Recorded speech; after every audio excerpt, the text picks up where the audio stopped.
And the Bible will tell us that. They fulfilled the law perfectly. Okay? During which time she may not touch anything sacred or enter the sanctuary. Then she is to bring to the tabernacle a lamb and a young pigeon. If she is unable to bring a lamb, she is to bring 2 turtle doves, if you're poor. If you can't afford the lamb and the pigeon, you must bring 2 turtle doves. The priest will then make atonement for her, and she will be clean. Okay? So that's the law. Aren't you glad we're not under the law of Moses? Aren't you happy? But don't you see the necessity to atone for us? Men and women alike. Men for other things, women for other things. Okay? Now check this out. Yahshua is born September 29th, 2 BC. October 6th, 2 BC, Mary completes her impurity. Okay? October 7th, and that's a good date, the 7th. October 7th, 2 BC, Yahshua is circumcised. We're just going according to the law. November 9th, 2 BC, Maria, that's Spanish. Mary completes her 40 days of purification.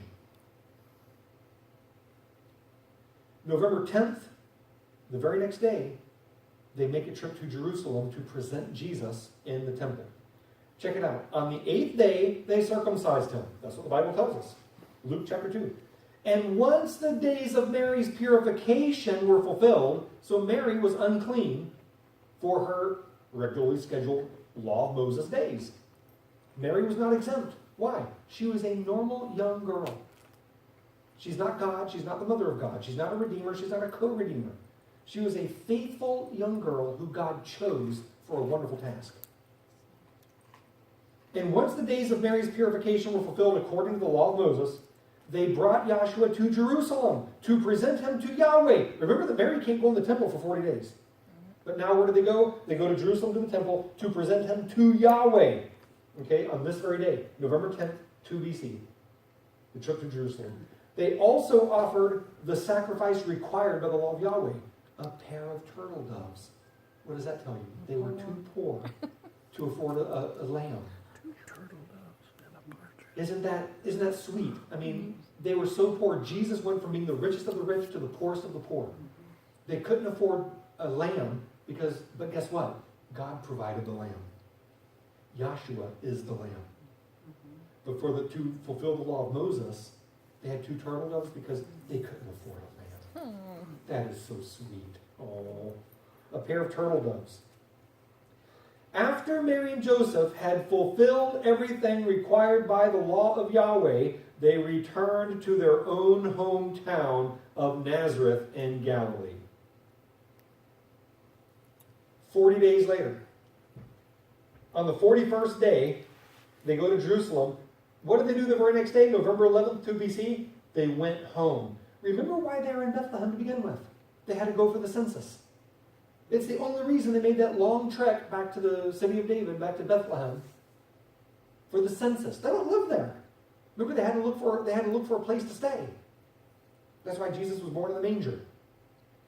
After the impurity, after going to the temple, after all the circumcision and all that kind of stuff, guess where they go? They go home. They go home. So, after 41 days, they were no longer in Jerusalem. They went home. Here it is. After Mary and Joseph had fulfilled everything required by the law of Yahweh, they returned to their own hometown of Nazareth in Galilee. So, after 41 days later, guess where they go? Back in Nazareth.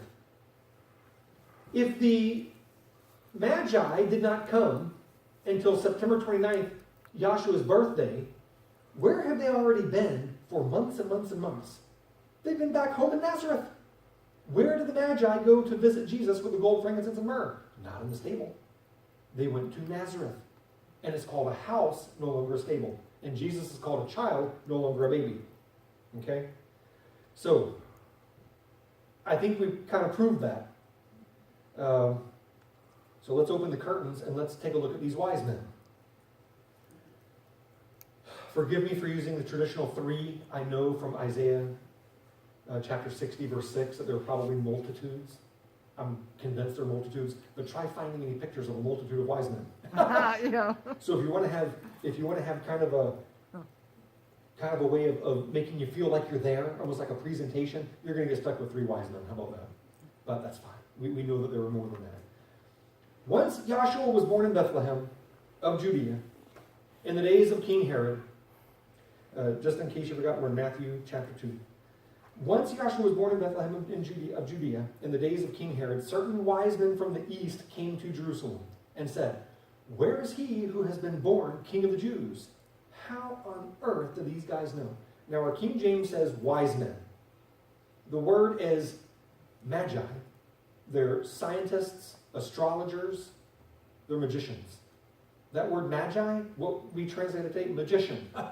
But what it meant to them, they were scientists and astrologers. Here's the verse I keep telling you about, Isaiah 60. Arise and shine. My mom used to sing that to me. Whenever she'd wake me up in the morning. Arise and shine and give God the glory, glory. And she'd come and say, "Arise and shine, son boy." That's what she'd say to me.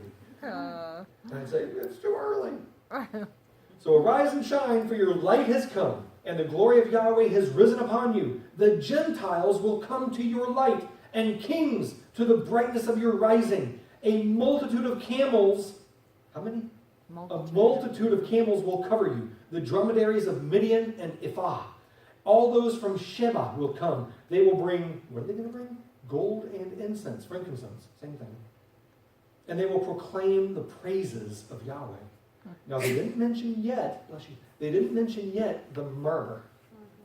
That the story of God is unfolding, and he gives us what he wants to give us when he gives it to us, when he wants to give it to us. Myrrh would not have made much sense, and it was an insult to Mary and Joseph when they brought myrrh. Myrrh is what you embalm someone with. It's what you bring to a funeral. When someone dies, someone has to provide the myrrh. So when they show up with gold, frankincense, and myrrh, it's like gold, hey, praise God. They see frankincense, hey, praise God. They see myrrh, they're like, what are you trying to say about my baby? Are you wishing death upon him? Who owns the gold? The king. Who is the King of Kings? Yahweh. Where do you use? Who uses incense? Think of the altar of incense inside the tabernacle, inside the temple. The priest. It represents the prayers going up to God. The prayers, incense.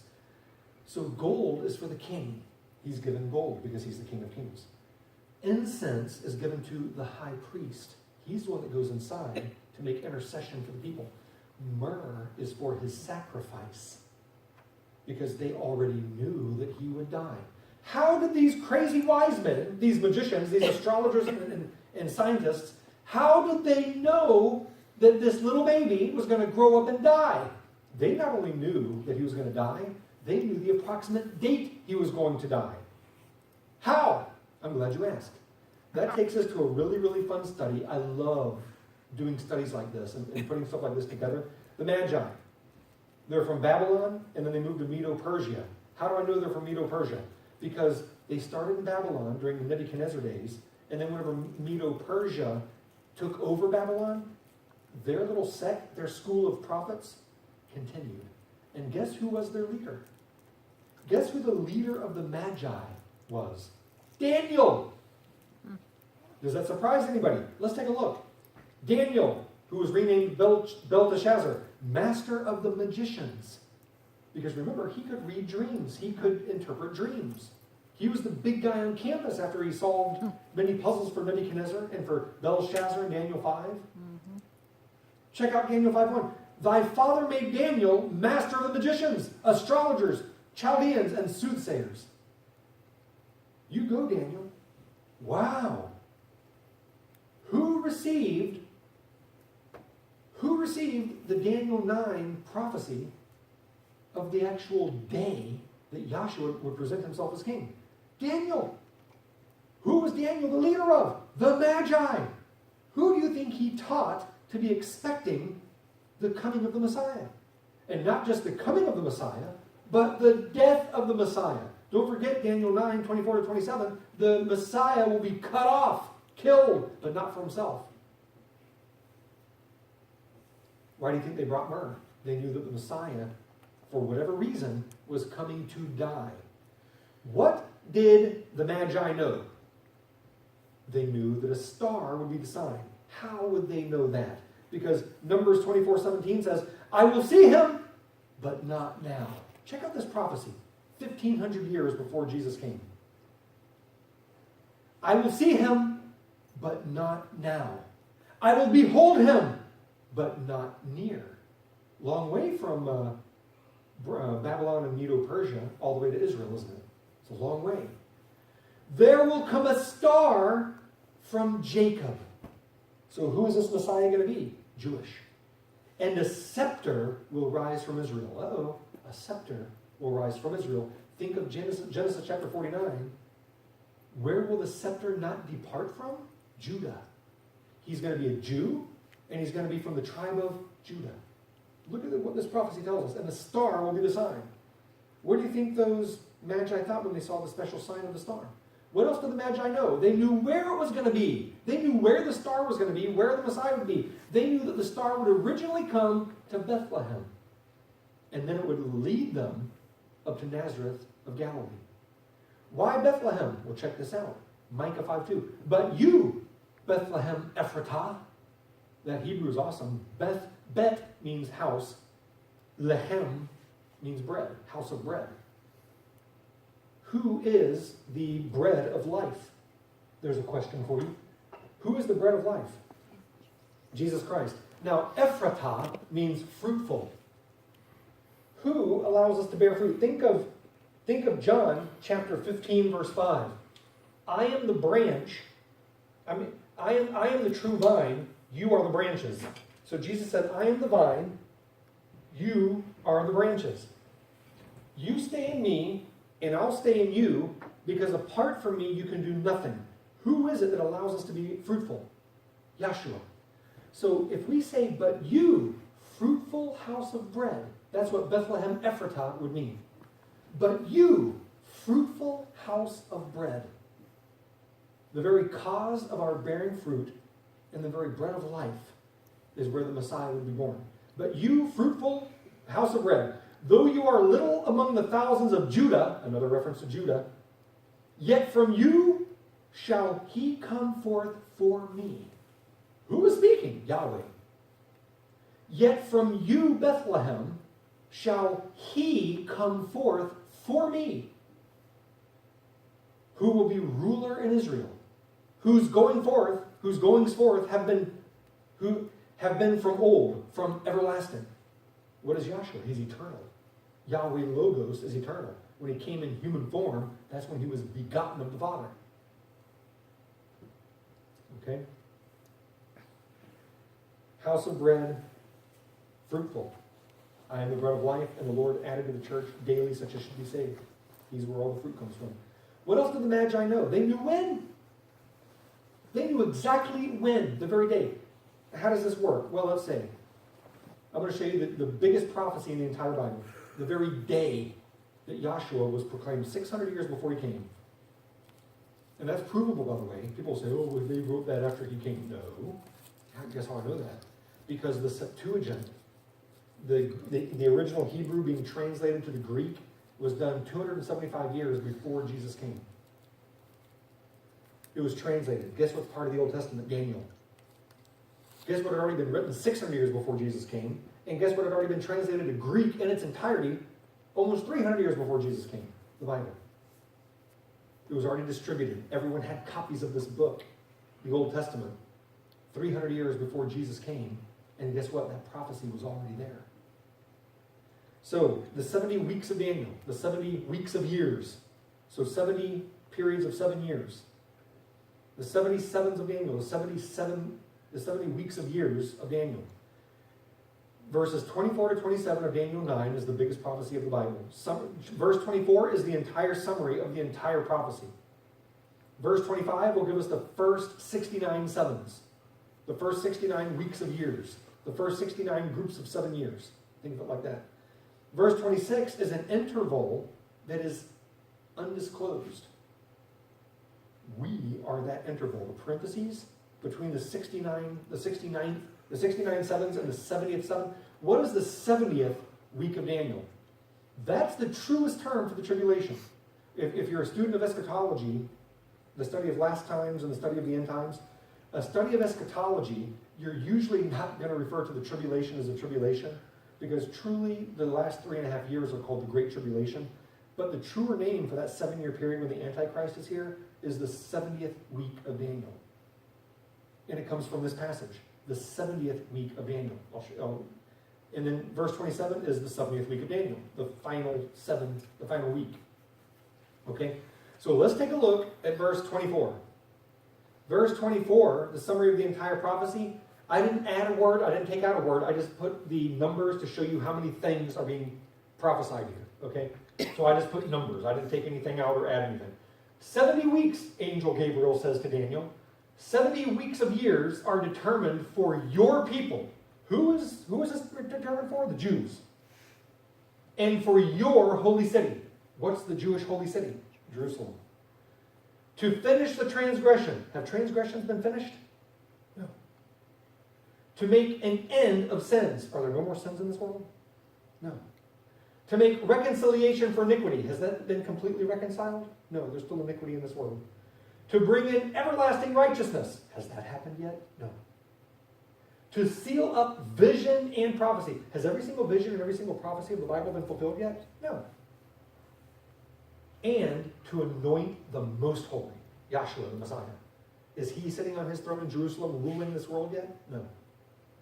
He's on his Father's throne in heaven right now. So none of these things have happened yet. This will happen in the 70th week and beyond, the millennial kingdom. 70 weeks are determined. We've only seen 69 of those weeks so far. We're the interval of undisclosed length. That interval has been 2,000 years already. Whenever the 70th week begins, that's the tribulation. And that's when all these things will be fulfilled. Verse 25, the first 69 sevens. Know therefore and understand, Angel Gabriel wants us to understand, that from the going forth of the command to restore and rebuild Jerusalem until the Messiah the Prince, what a prophecy. Notice that he's saying, know therefore, that from the going forth of the command hasn't come yet. Daniel would not see that. It comes in Nehemiah chapter 2. Ezra is the book of the rebuilding of the temple. Notice, to restore and build Jerusalem, not the temple. The temple will be rebuilt in Ezra. When is the going forth of the command to restore and build Jerusalem? Nehemiah chapter 2, under Artaxerxes the first. Nehemiah chapter 2. That's when the king Artaxerxes reads the prophecies, he hears Nehemiah's plea, and he says, go rebuild your city. That's when the stopwatch started. That's when this stopwatch starts. The angel Gabriel said, from the going forth of the command to restore and build Jerusalem until the Messiah the Prince, there shall be 7 weeks and 62 weeks, 69 weeks. But he's dividing it up. Now notice, the street shall be built again, and the wall, even in troublesome times. We're not talking about the temple, that was Ezra. We're talking Nehemiah 2, whenever these exact things happen. In troublesome times, oh yeah, you better believe it. Where do you think the castle doctrine comes from? The castle doctrine that we enjoy in Florida? That if someone tries to enter your car without your permission, you can use deadly force to stop them. If someone tries coming in your house without your permission, you can use deadly force to stop him. If somebody tries causing grave or mortal threat against you, you can use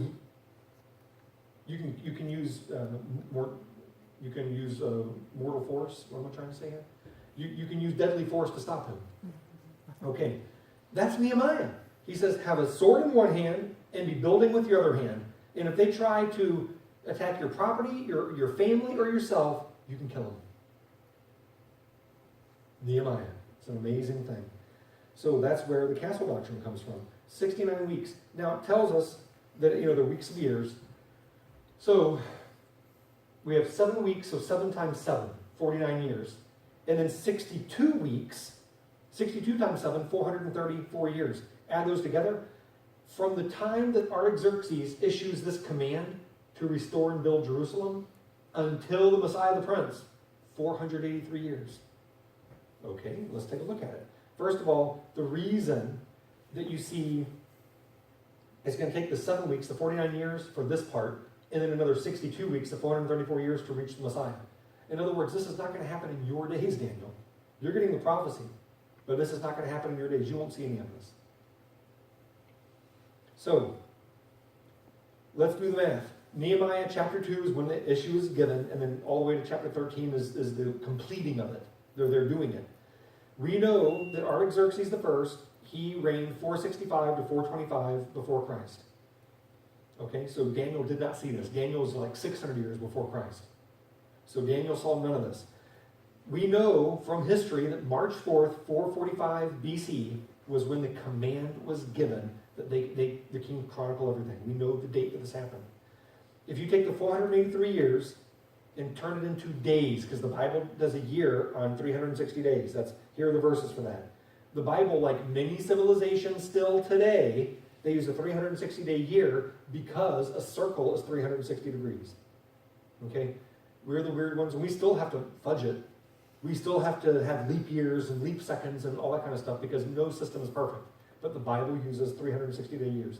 So let's times 483 years times 360 days, 173,880 days from Nehemiah 2. Where does that take us? We take March 14, 445 BC, plus the 173,880 days. Guess where that lands you? April 6th, 32 AD. What happened on April 6th, 32 AD? I already told you on one of the following screens. Palm Sunday, when Jesus rode up on the donkey and proclaimed himself king. How many times did the people try to make Jesus king? Several times when Jesus would disappear out of their sight and he'd say, my hour has not yet come. But when did he finally proclaim himself king? When he rode in on the donkey on Palm Sunday. I told you last time, I think, whenever you ride up on a donkey, it's to bring peace. Whenever you ride up on a horse, it's to conquer. Revelation 19, he's coming back on a horse. April 6, 32 AD, he rode up on a donkey, Palm Sunday. From 30 years old to 50 years old, that's the professional life of a high priest.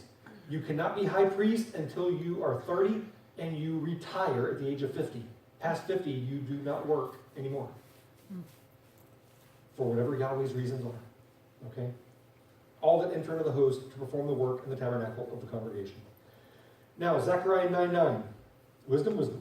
Rejoice greatly, O daughter of Zion. Shout, O daughter of Jerusalem. Behold, your king comes to you. He is just and having salvation, humble, and riding upon an ass, upon a colt, the foal of an ass. When did Zechariah, used to the Spanish, when did Zechariah prophesy that the king would present himself? When he rode up on a donkey.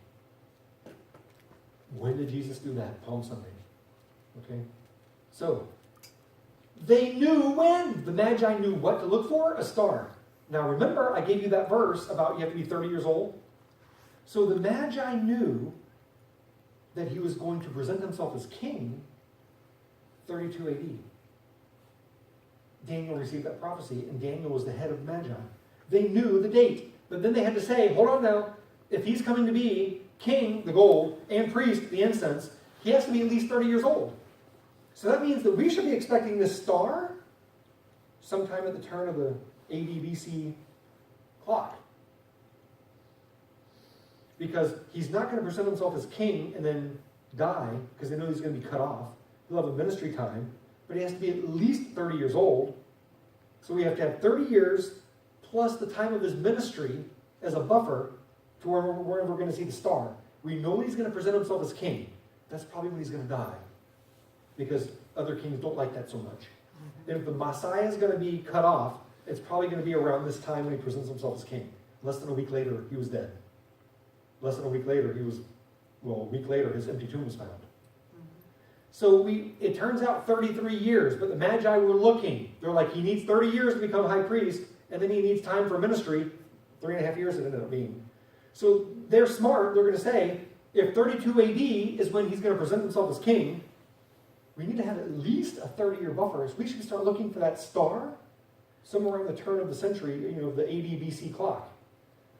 So what were they looking for? The star. Where were they looking for it? Bethlehem. When were they looking for it? 30 plus years before his death date. They knew that he'd be God. his divinity. Who did John the Baptist prepare a way for? Look what the prophecy says in Isaiah. The voice of one crying in the wilderness. Who is this prophesying? John the Baptist. By the way, you want some interesting stuff? I'll give you a little nugget before we get to Isaiah. Isaiah is a composite of the entire Bible in an amazing way. It's a microcosm of the entire Bible. How many books are in the Bible? How many? 66. 66. How many chapters are in Isaiah? 66. How many books are in the Old Testament? 39. The first 39 chapters of Isaiah, liberal scholars think it was written by a different Isaiah because it's all about law and judgment. What is the Old Testament about? Law and judgment. Whenever you get to the New Testament, you have 27 books. That would be book number 40. You have 39 of the Old Testament. The first book would be chapter 40. That would correspond to Matthew. Guess where John the Baptist is? Right there in Matthew. And where do we see him come in Isaiah? The very first chapter of the New Testament. You get to chapter 40 to the end, guess what you have? Prophecies of the Messiah, prophecies of the new heaven and the new earth, prophecies of all these things. In the dead smack middle of the New Testament portion, from chapters 40 to 66, 13 chapters after the beginning, 13 chapters before the end, guess what chapter you have? In the very center of the New Testament portion of Isaiah, Isaiah 53. What is Isaiah 53? The Jesus chapter. In the middle of the New Testament section of Isaiah. Interesting stuff. Anyway, I just threw that in for you in case you wanted to know. Here in the first chapter of the New Testament section of Isaiah, we see John the Baptist. Isn't that something? The voice of one crying in the wilderness, prepare ye the way of Yahweh. Who was John the Baptist preparing the way for? For Yahweh. Who is Yahshua? Yahweh saves. He's Yahweh Logos. Prepare all of you the way for Yahweh. Make straight in the desert a highway for our God. Who is Yahshua? God. Who is Yahshua? Yahweh. They knew that he'd be king and priest. You want to see one of the most amazing prophecies ever in the Bible? I totally love this. Okay, Zechariah. Yahweh of armies says, so Yahweh speaking, behold, the one whose name is the branch. Who are we talking about? Yahshua. He will branch out of where he is, and he will build the temple of Yahweh. This is way after Solomon. Who's going to come in the millennial kingdom and build the temple? Yahshua. Yes, he will build the temple of Yahweh, and he will bear the glory. Who does Yahweh share his glory with? No one. Therefore, Yahshua must be Yahweh. He will sit upon his throne and rule. He, will be the royal priest. What? He'll sit on his throne and rule? He's the king. But he will be the royal priest? The kingly priest, the royal priest, the kingly priest. What? That's impossible under the law of Moses. You have to be from Judah to be king. You must be of Levi to be the priest. The two cannot intermingle. Ever. Ever. You get in big time trouble. Yahshua is not under the Levitical priesthood. He's 430 years before that. He came as Melchizedek. Higher priesthood. His own priesthood. Check this out. And there will be perfect harmony between his kingship and priesthood. What a prophecy. What an amazing prophecy. And they say the Bible is just another book. It is the Word of God. The Bible is the inerrant, perfect Word of God. They knew his death. They knew he was going to die. Why do you think they brought myrrh? What an insult. Check it out. His death, Daniel chapter 9, verse 26, in the middle of that one that we started going over, the 70 weeks, plus Isaiah 53. 53 is the Jesus chapter that I was telling you about, that he would die for his people. He would pour out his soul unto death, it says. In Zechariah 12:10, Yahweh says, you ready for Zechariah 12:10? Well, I was about to quote it for you, but I looked right here. I can see that it's coming right now. And after 69 weeks, the Messiah will be cut off, but not for himself. Who is he cut off for? Us. The Magi, from Daniel himself, knew that the Messiah was going to die. Why do you think they brought myrrh? Check out Zechariah 12:10. And I, who's speaking? Yahweh, first person singular. I will pour upon the house of David and upon the inhabitants of Jerusalem the spirit of grace and of supplications. Who can do that except Yahweh? So only Yahweh. Now check this out. And they shall look upon me, whom they have pierced. Who is speaking here? Yahweh Logos. Yahweh Logos, Yahshua, before he became man, is speaking here. Check this out. They shall look upon me, whom they have pierced. He goes from saying I and me, but now watch this. And they shall mourn for him. We changed from first person singular, I, me. They shall look upon him. Why? Because the Word became flesh and dwelt among us. The Word became flesh and dwelt among us. He became man. So now Yahweh is saying, Yahweh says, they'll look upon me, whom they've pierced. And they will mourn for him, because he came in human form. As one mourns for his only son. What is one of the monikers for Yahshua? The only begotten son. And shall be in bitterness for him, third person again, as one that is in bitterness for his firstborn. What is another one of the titles for Yahshua? The firstborn among the dead. The first one to rise from the dead, never to die again. So, what did the Magi know? They knew what to look for, the star. They knew where to look for it, Bethlehem. They knew when it was coming, the very prophecy that would tell them when. They knew he'd be God. They knew he'd be king. They knew he'd be priest. And they knew that he would die. Everything I just gave you came from the Old Testament, which they had access to, in both Hebrew and Greek. Because by the time the Magi came, the Bible was already, the Old Testament was already available in both Hebrew and Greek, and who knows what else it had been translated into. That is what the Magi knew when they came looking for him. Sad part, they're Persians, Babylonians and Persians. They knew everything to look for. You want to know the sad part? Yahweh's own people didn't. Who were these prophecies given to? Israel. Who ignored them and rejected their Messiah? Israel. Who understood these things and came to his birth a year late, but they came to his birthday? The Gentiles. Wow. So he had the people's chief priests, we're talking about Herod, and scribes gathered together, and he demanded that they tell him